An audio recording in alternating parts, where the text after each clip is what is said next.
Blood test பண்ணி யார் தமிழர்னு கண்டுபிடிக்க முடியாது. 10 வருஷம் கழிச்சு திராவிட முன்னேற்ற கழகத்தின் ஆட்சி இருக்கும். மாசம் தமிழ் வழி வந்த பிள்ளைக்கு 1000 ரூபாய் பணம் இருக்கும். அன்னைக்கு 1500 ரூபாய் இருக்கும். அதை வாங்க போறவன் யாருன்னா வடமாநில தொழிலாளி. அவன் தீங்கு செய்யறதுக்கு அடிச்சு விடுறான், நம்ம நன்மை செய்யறதுக்கு அடிச்சு விடுறான். அடிச்சு விடுங்க சும்மா, அப்புறம் பார்த்துக்கிட்ட அப்படின்னு சொல்ல முடியுது இல்ல? நடக்குமா அது?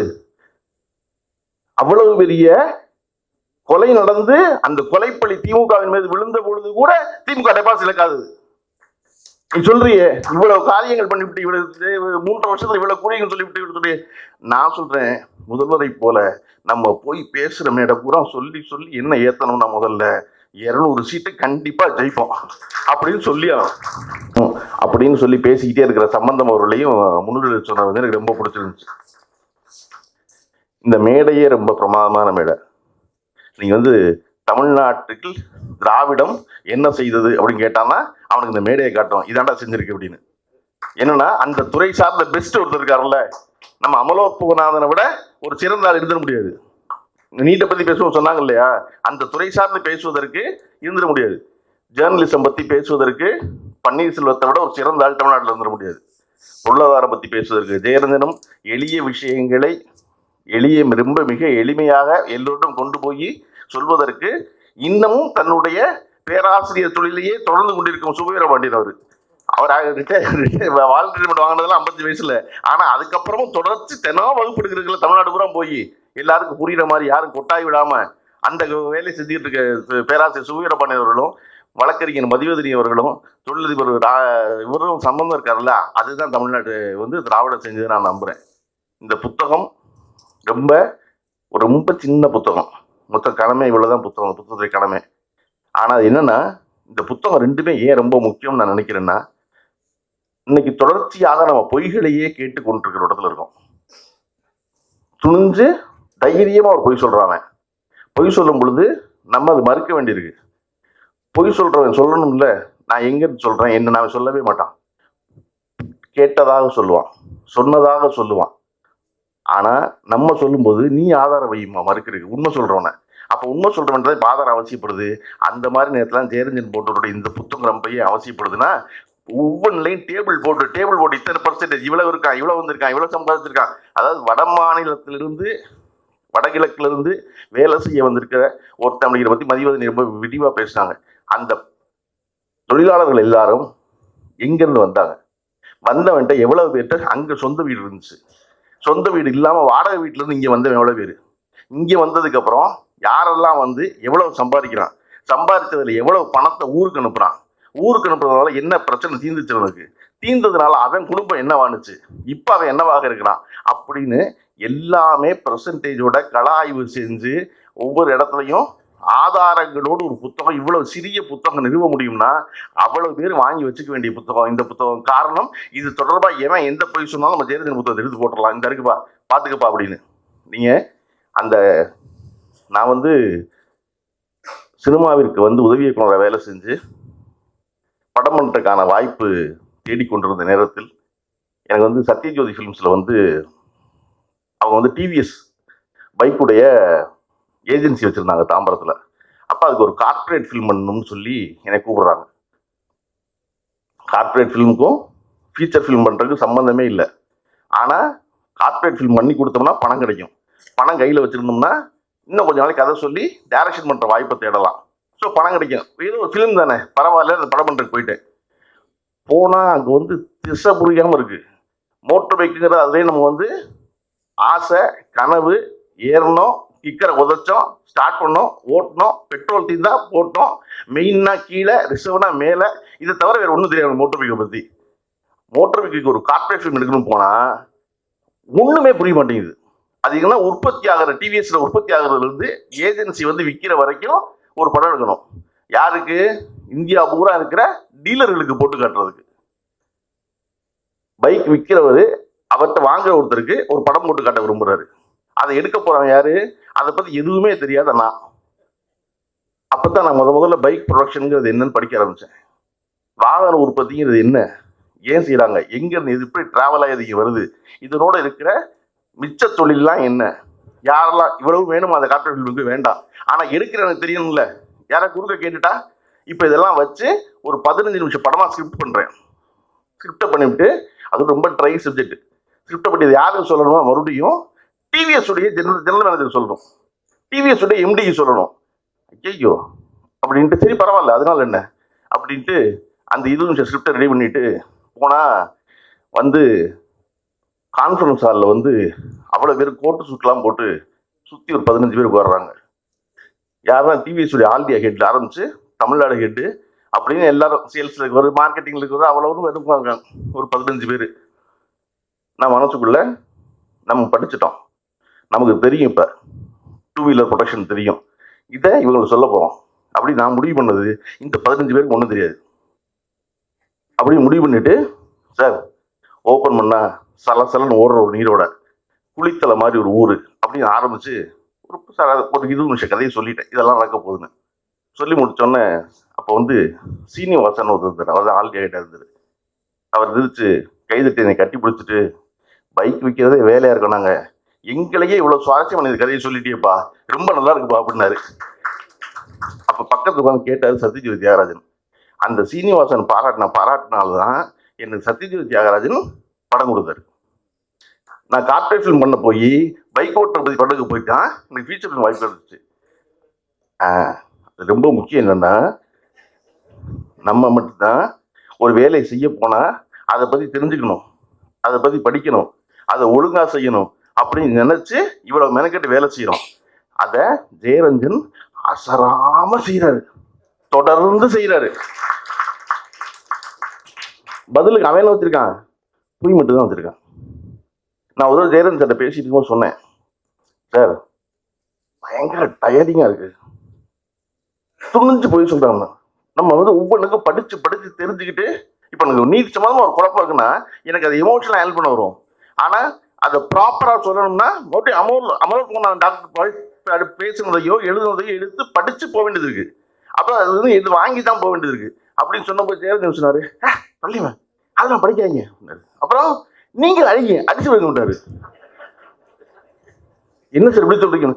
அவன் தீங்கு செய்யறதுக்கு அடிச்சு விடுறான், நம்ம நன்மை செய்யறதுக்கு அடிச்சு விடுறான், அடிச்சு விடுங்க சும்மா அப்புறம் பார்த்துக்கிட்டேன் அப்படின்னு அப்படின்னாரு. ஏன்னா அவன் போற வேகத்துக்கு போகணும்னா நம்மளை அடிச்சு விட்டாதான் ஆக்குறது இல்லையா? நீங்க நினைச்சு பாருங்க, நான் வந்து தொடர்ச்சியா வேற வேற கூட்டங்கள் பேச கூப்பிடுறேன்.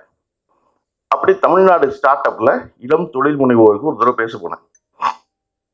பேச போயிட்டு அந்த வாரம் என்னுடைய ஷெடியூல் பார்த்தீங்கன்னா காமெடியா இருக்கும். அதுக்கு அடுத்த நாள் வந்து பாண்டியர் கால ஓவியங்களை பற்றி மீட் இருக்கிற பற்றி பேசணும். இப்படி ஒரு 3 நாள் மூணு சம்மந்தம் இல்லாது. அதில் கீழே கமெண்ட்ல வந்து பழனி பண்ணுக்கு இதுக்கு என்ன சம்பந்தம் அப்படின்னு கேட்டிருந்தான். நான் மெனக்கெட்டு ஒன்று அதை பற்றி தெரிஞ்சுக்கிட்டு குறைஞ்சபட்சம் ஒரு 10 நிமிஷம் அதை பற்றி ஒரு தகவலை சொல்லிட முடியும் நினச்சி போகிறேன். கீழே சொல்கிறவனுக்கு ஒன்று என்ன புரியவே மாட்டேங்குதுன்னா, ஏண்டா இந்த நாட்டில் மத்திய தமிழாராய்ச்சி நிறுவனத்துக்கு துணைத் தலைவரா சுதா சேஷையன் இருக்கலாம்ல. ஸ்டார்ட் அப் பத்தி பழனி போய் பேசக்கூடாதா? நீங்க முந்தா நாள் ஒரு காமெடி பண்ணிக்காங்க அவங்க. நேத்து சாவித்திரி கண்ணன் தான் பத்திரிகையில் இருந்தது.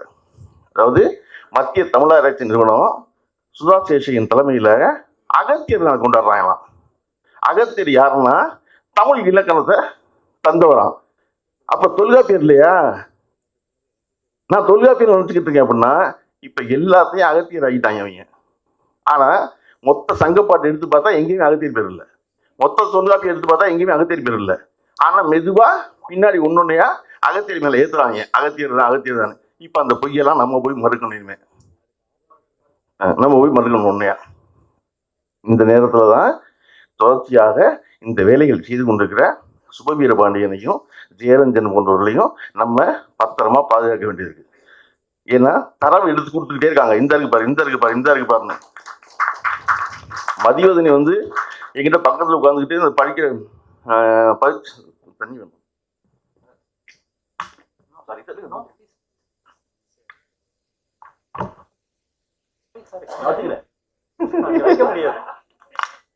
Thank you so much. மதிவதனி வந்து இந்த படிக்கிற பிள்ளைகளுக்கு சொல்லிட்டு இருந்தாங்க, பிள்ளைகள்லாம் வந்து நல்லா படிக்கிற பிள்ளைகள் சொல்லாதுங்க அப்படின்னு சொல்லுவோம். மாறி மாறி புத்தகத்தை படித்து நான் நினைச்சேன் மதிவதனி படிக்கிற பழக்கம்னு. ஆனா அந்த புத்தகத்தை பத்தி கிட்டத்தட்ட 50 நிமிஷம் பேசிருக்காங்க மதிவதனி. இப்பதான் தெரிஞ்சு அந்த பிள்ளை மார்க் வந்ததுக்கு அப்புறம் பார்த்தா அவனுக்கு ஒண்ணுமே படிக்கலப்பா, சும்மா தான்ப்பா வந்து என்னுடைய அந்த மாதிரி. நான் வந்து இந்த புத்தகத்தை வந்து ஜெயலலிதா சார் கொடுத்துருக்கேன் சார் என்கிட்ட. நான் எப்பவுமே புத்தக வெளியீடாக போனா அந்த புத்தகத்தை படிச்சிடணுங்கிறது வந்து கொள்கையா வச்சிருக்கேன். சும்மா போய் மிகச்சிறந்த எழுத்தாளர், மிகச்சிறந்த புத்தகம்னு பேசக்கூடாதுன்னு. எடுத்து தமிழ்ல முன்னுரை படிச்சா, நான் ஒரு வெளிநாட்டு போயிட்டு இருந்தேன், போகும்போது விமானத்தில் படிச்சோன்னு வச்சிருந்தேன். விமானத்தில் பொட்டி என் கை பொட்டியில் இந்த புத்தகம் மட்டும்தான் இருக்கு கைப்பையில். ஃபோன் வேலை செய்யாது, உங்களுக்கு நல்லா தெரியும். எடுத்து முன்னுரை படிக்க ஆரம்பிச்சா, பன்னீர்செல்வத்துறை முன்னுரையில விளக்க முறை இதழியல் இருந்துச்சு. இதழியல் நமக்கு தெரியும், அதனால விளக்க முறை இதழியல் எனக்கு அதுக்கப்புறம் நகரவே முடியல. கீழே தொடர்ந்து போய் கீழே தூரம் போய் பார்க்குறேன், விளக்க முறை இதழியலின் 2 கூறுகள் என்னதான் இருக்கு. என்னடா விளக்க முறை இதழ் என்ன விளங்கல என்று புத்தகத்தை மூடிட்டேன் ஃபார்வர்ட்லேயே, முன்னுரையிலேயே. இப்போ ஃபோன் வேணும், நமக்கு எல்லாத்தையும் என்ன பழகிருக்கோம், ஏதாவது தெரியலன்னா உடனே ஃபோன் எடுத்து தேடணும். கையில் ஃபோன் இல்லை, தேட முடியாது. இங்கிலீஷ் காப்பி ஒன்று இருக்கு, அது வந்து லக்கேஜில் போட்டேன். நம்ம தமிழ்ல படிக்க போகிறோம், இங்கிலீஷ் புத்தகத்தை படிக்க வேண்டியது இல்லையே, லக்கேஜில் கிடக்கு. இப்போ ஏர்போர்ட்டில் இறங்கின உடனே பண்ண வேலை, டேகை வெட்டி அந்த லக்கேஜை பிரித்து டாக்ஸியில் ஏறுறதுக்குள்ள உள்ள கையை விட்டு அந்த இங்கிலீஷ் புத்தகத்தை தேடி எடுத்ததான். அந்த டாக்ஸி டிரைவர் பயங்கர பழைய பாயம் போல இருக்கு, ஒரு நிமிஷத்துக்கு கூட பின்னடிக்க மாட்டேங்க. நான் டாக்ஸியில் ஏறணும்னு புத்தகத்தை எடுத்து வாங்கி விட்டு, எனக்கு மண்டபுறம் விளக்க முறை இதழியல் மட்டும்தான் இருக்கு. அது எடுத்து இங்கிலீஷ்ல எடுத்து பார்த்தோன்னு தான் விளக்க முறை இதழியல் என்பது எக்ஸ்பிளனேட்டரி ஜேர்னலிசம் இருக்கு. இது எக்ஸ்பிளனேட்டரி ஜேர்னலிசம்னு கிளியரா இருக்கு. இந்த புத்தகம் ரொம்ப முக்கியமான காரியம் என்ன செய்யுது அப்படின்னா, என்னை போன்றோருக்கு படிப்பதற்கு ஆங்கிலமும் தமிழும் அருகருகே வைத்துக் கொண்டு படிப்பதற்குல்ல, அது வந்து மிகச்சிறந்த மகிழ்ச்சி எனக்கு இந்த புத்தகம் அப்படி அமைஞ்சதுதான். அவர் எழுதுறது இங்கிலீஷ்ல, அது தமிழ்ல மொழிபெயர்த்திருக்காங்க. கருஞ்சட்டை பதிப்பதற்கு அதற்கு முதல்ல பெரிய நன்றி சொல்லணும். இந்த வேலையை ஒரே இடத்துல 2 புத்தகத்தை கொண்டு வந்து இருக்குல்ல, தமிழ் இங்கிலீஷ் 2லையும் அது கொண்டு வந்தது. நம்ம தமிழ்ல நிறைய வார்த்தைகள் நம்ம தமிழ்ல படிச்சா நினைச்சுக்கிட்டு இருக்கோம், ஆனா தெரிய மாட்டேங்குது. இங்கிலீஷ்ல சொன்னா கொஞ்சம் ஈஸி மாதிரி தெரியுது இல்லையா, தமிழ் தெரிய மாட்டேங்குது. வட மாநில தொழிலாளர் வந்ததை பத்தி பேசுறோம், விரிவா பேசுது. அதுல தம்பியை வந்துட்டாங்க எல்லாரும், அந்த என்ன செஞ்சான், 5-6 பேரா பேச்சுலரா சேர்ந்து இருந்தான். இருந்து ஊர்ல ஒரு 20,000 ரூபாய் கடன், அதை அடைச்சோன்னா என்ன செய்யறான், இங்கேயே வந்த இன்னொரு வடமாநில தொழிலாளியான ஒரு பொண்ணை பார்த்து கல்யாணம் பண்ணிக்கிட்டுறான். அல்லது அங்கிருந்து பொண்ணை கல்யாணம் பண்ணி கூட்டு வர்றான், கூட்டு வந்த பொண்ணை பியூட்டி பார்லர்ல சேர்த்து விட்டுறான் வேலைக்கு.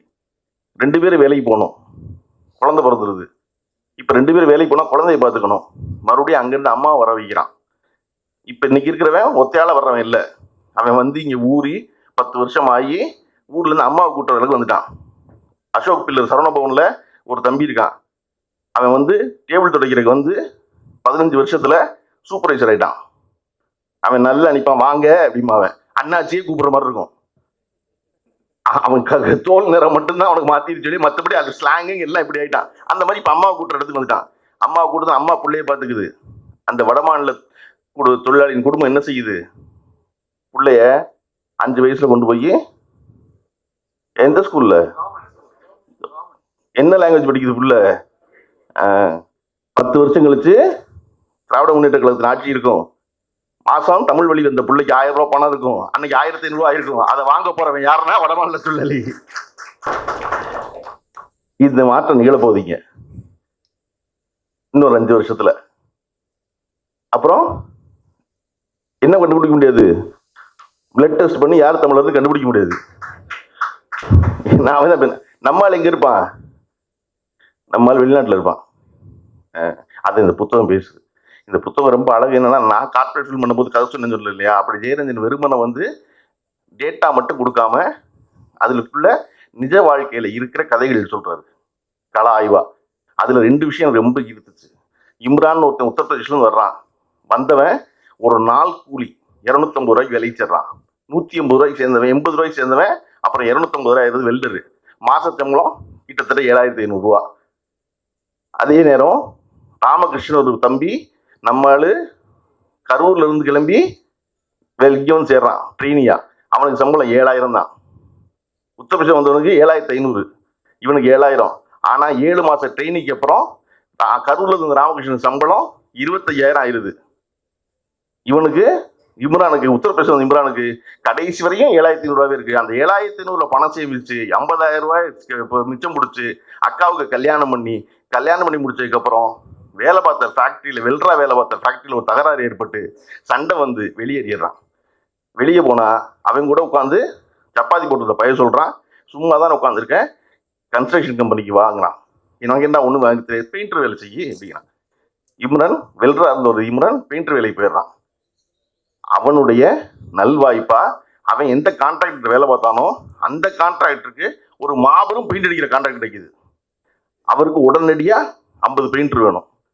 யார் 50 பெயிண்டரை கூட்டுருவோம் அப்படின்னா இம்ரான் ஊர்லேருந்து, நானே பெயிண்டர் ஆகிட்டேன் வாங்கடா, உத்தரப்பிரதேசில் 40 பேர் இறக்குறான். ஒன்று இறக்குனா இப்போ அவன் சப்கான்ட்ராக்டர் ஆகிட்டான் இம்ரான். இப்போ அவர் தனியாக பெயிண்டிங் வேலை இருக்கிறாரு. இம்ரானுடைய மாத சம்பளம் மாத வருமானம் இப்போ கிட்டத்தட்ட 30,000 ரூபாய் இருக்கு. இப்போ ஹாப்பியாக இருக்கார் இம்ரான் தமிழ்நாட்டில், ஒன்றும் பிரச்சனை இல்லைன்னு. ஆனால் நம்ம ராமகிருஷ்ணன் என்னன்னா, அவங்க ட்ரெயினியாக முடிச்சு 25,000 சம்பளம் வாங்கி அங்கேருந்து அடுத்த படிப்பு படித்து வெளிநாடு போயிட்டான்.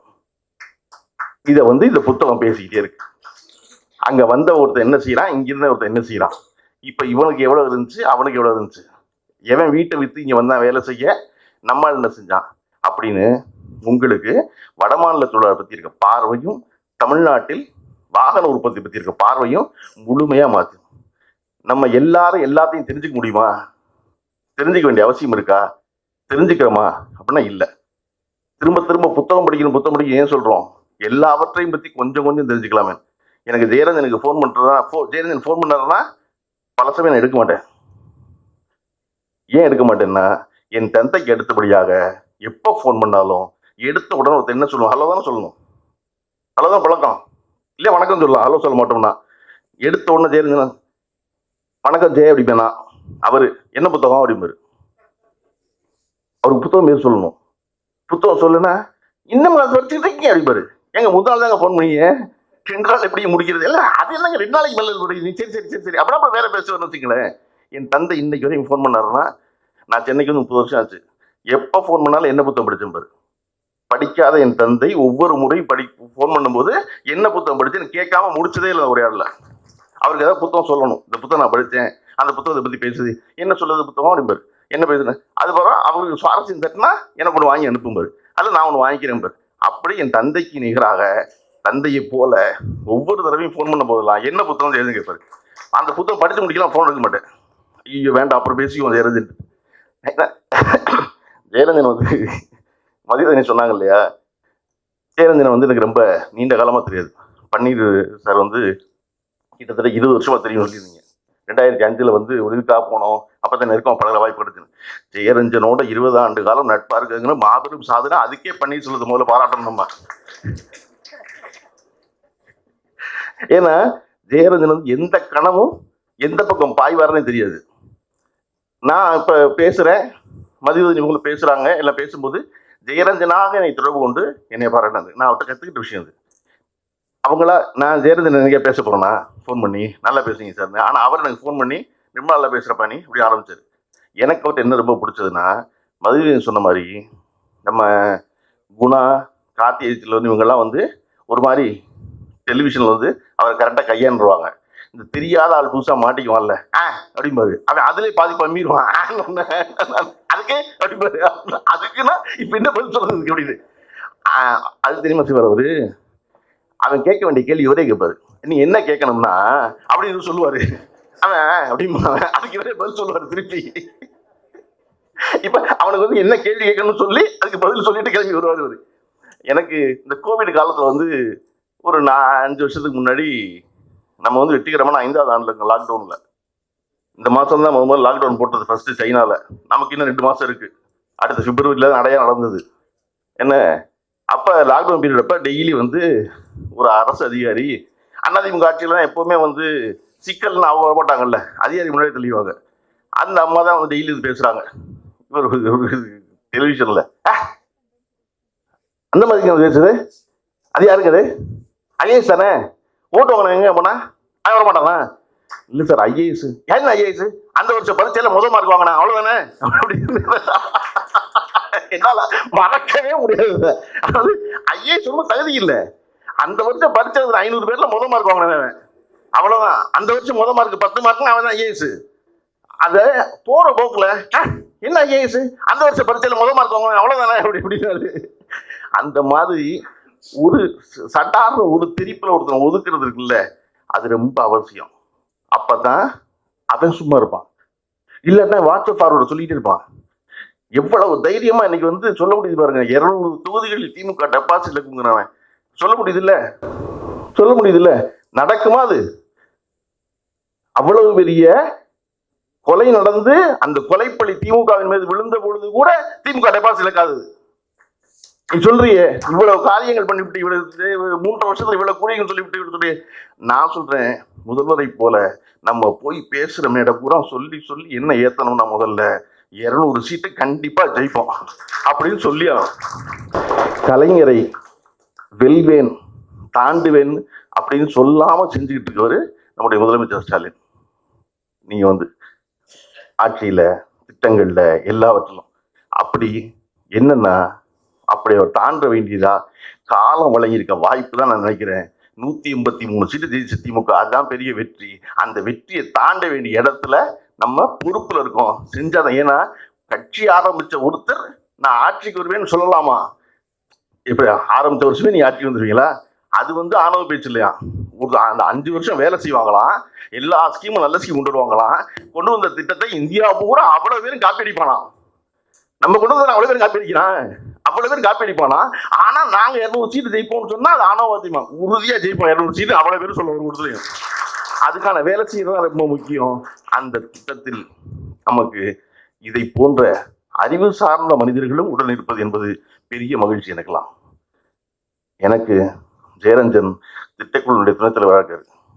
நான் ஏதோ டாக்டர் மாதிரி ரெகுலராக போகட்டும் கூட ஒரு சில கூட்டத்துக்கு போயிருக்கேன். போகும்போதெல்லாம் எனக்கு என்ன பிடிக்கும், அந்த கூட்டத்தில் அதிகாரிகளை ஜெயரஞ்சன் அவர்கள் கையாளும் விதம் ரொம்ப பிடிக்கும். கிளியரா டு த பாயிண்ட் இருக்குல்ல, இது வேணும், இது எப்போ செய்வீங்க, எது என்ன நடக்கும் அப்படின்னு கொண்டு தொடர்ந்து ரிகரஸா அதை பற்றி பேசிக்கிட்டே இருக்குல்ல, அது ரொம்ப பிடிக்கும். ஜெயரஞ்சன் போன்றோர் இதை போன்ற அரசுக்கு உதவி செய்யும் பொறுப்புகளில் இருந்து வந்து மக்கள் மன்றத்தில் நின்று சட்டசபைக்குள்ளேயும் போகணும்னு நல்லா விரும்புறேன். ஏன் தெரியுமா? சட்டசபைக்குள்ள வெறுமன ஆளா போனா பாராளுமன்றம் போகலாம், எங்கே வேணா போகலாம், வச்சுக்க எங்க வேணா போகலாம். ஆனா மக்கள்கிட்ட ஓட்டு வாங்கி போகணும். எதுக்காக போகணும்னா, இந்த அதிகாரி ஒருத்தர் இருக்கான்ல, அதிகாரி என்ன நினைப்பான்னா, கடைசி வரையும் நம்ம அதிகாரி அப்படின்னு நினைப்பான். அந்த அதிகாரியை பத்தி தெரிஞ்ச ஒருத்தர் இருக்காருல்ல, அப்புறம் உள்ள இருக்கும்போது அவர் என்ன சொல்லுவார், இப்ப ஜெயலலிதன் போய் நிக்கிறாரு, ஒரு ஐஏஎஸ் என்ன சொல்லுவாரு, வந்து நிப்பாரு, நின்னா ஜெயலலிதன் பார்வை பார்ப்பாரு. பார்த்தா அது அதிகாரிக்கு என்ன வந்துருமா மைண்ட் வாய்ஸ், நீ யாருன்னு எனக்கு தெரியும், நான் யாருன்னு உனக்கு தெரியும், தெரிஞ்சுதான் ஏன் வந்திருக்கேன் அப்படின்னு ஜெயலலிதன் சொல்வதாக அவர் நினைச்சுக்குவாரு. அதை போல இருப்பது ரொம்ப முக்கியம். அந்த வேலைகளை நம்ம தொடர்ந்து செய்யணும். பன்னீர்செல்வம் வந்து பாக்கியராஜ் அவர்களை போல தன்னை தாழ்த்தி காமெடி பண்ணி சொன்னாரு. பன்னீர்செல்வத்தை போல மிக எளிதாக புரியும்படி எழுதும் இன்னொரு ஆள் ஆங்கிலத்தில் எழுதுறதுக்கு வந்துட முடியுமா என்ன? அதே சமயம் ஒரு சுவாரஸ்ய வக்காபுலரியோட இன்னைக்கு அவர் பேசிக்கிட்டு இருக்கும்போது அக்ரேரியன் ஏஜ் 2 தடவை குறிப்பிட்டாரு. அதோடைய முன்னுரையில் அக்ரேரியன் ஏஜ் இருந்துச்சு. அவருடைய முன்னுரையில் அக்ரேரியன் ஏஜ்ங்கிற படிச்சு தான் நான் வந்து அக்ரேரியன் ஏஜ்னா வேளாண் சமூகமாக ஒரு குடி மாறுகிறது அப்படிங்கிற அர்த்தங்கிறத நான் வந்து பன்னீர்செல்வத்துடைய கட்டுரை படித்தா தெரிஞ்சுக்கிறேன். நான் மிக எளிதாக எனக்கு புரியுது, ஆனாலும் அதன் மூலமாக ஒரு புதிய சொல்லணும்னு தெரிஞ்சுக்கிறேன். அப்படிங்கிறத நான் சிறந்த எழுத்து இல்லையா? அப்படி ஜெயரஞ்சனுடைய தோழர்கள் அனைவரும் கூடியிருக்கும் இந்த நேரத்தில் அவருடைய இந்த 2 புத்தகத்தை வெளியிட வாய்ப்பு கிடைத்ததுக்கும் அதை பற்றி பேசுவதற்கு வாய்ப்பு அமைந்ததற்கு மகிழ்கிறேன். இன்னைக்கு எதிர்பாரா விதமாக துணை முதலமைச்சரும் அமைச்சர் ராஜா அவர்களும் வர முடியாமல் கூட்டத்தில் மாட்டிக்கிட்டாங்க. வருவாங்க எதிர்பார்த்துருந்தது. வந்திருந்தாங்கன்னா இந்த சபை முழுமையடைந்து நினைக்கிறேன். அதனால ஒன்றும் இல்லை, ஜெயரஞ்சன் மறுபடியும் கலாய்வு பண்ண தான் போறாரு, மறுபடியும் புத்தகம் எழுத தான் போறாரு. அந்த புத்தகத்தை வெளியிடுறதுல திராவிட முன்னேற்ற கழகத்தின் துணை முதலமைச்சர் அதிகம் மகிழ்வாரு. அந்த வேலையை மிக சீக்கிரமா 1 மாசத்துக்குள்ள கருஞ்சட்டை பதிப்பகமே செஞ்சிடணும்னு வாழ்த்தி விடைபெறேன். நன்றி, வணக்கம்.